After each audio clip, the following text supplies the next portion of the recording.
Why hello, it's been a little while since our last Marty Minute, so things have kind of shifted around here, but we've been busy as ever. So what I've been working on recently is this 1950 Rolls-Royce. It came in for initially just a leak, but we found some more stuff that we needed to address on it. It had 2 heater cores in it when we got here. It had like an extra like kind of Smith's aftermarket one that someone had put underneath the dash, which was a not factory unit, and it was leaking. It was all rusted and nasty.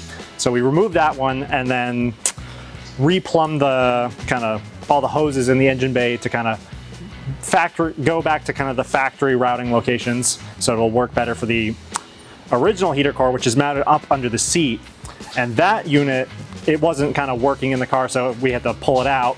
And of course, because it's mounted under the seat, the exhaust runs right underneath it, so had to pull the muffler out to kind of get the entire kind of heater core blower motor assembly out from the bottom. But got it out, kind of did a full service on it, got it working really nice, got it kind of all put back up in earlier today, and so just put the muffler back in. So I'm getting ready to fill the Rolls-Royce back up with coolant to kind of make sure there are no leaks to speak of anymore, and then on to the next project.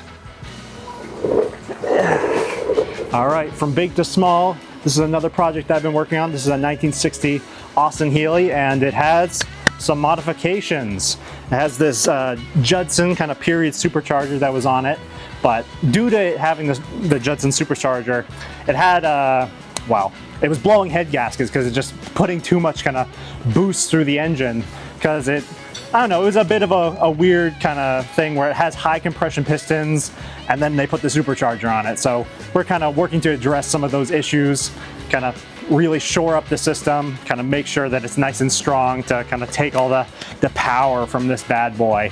So we're gonna put a boost gauge in it, and then just kind of some other kind of service work to it, brake lines, stuff like that, that just kind of need to be addressed. So having fun at Kit Motor.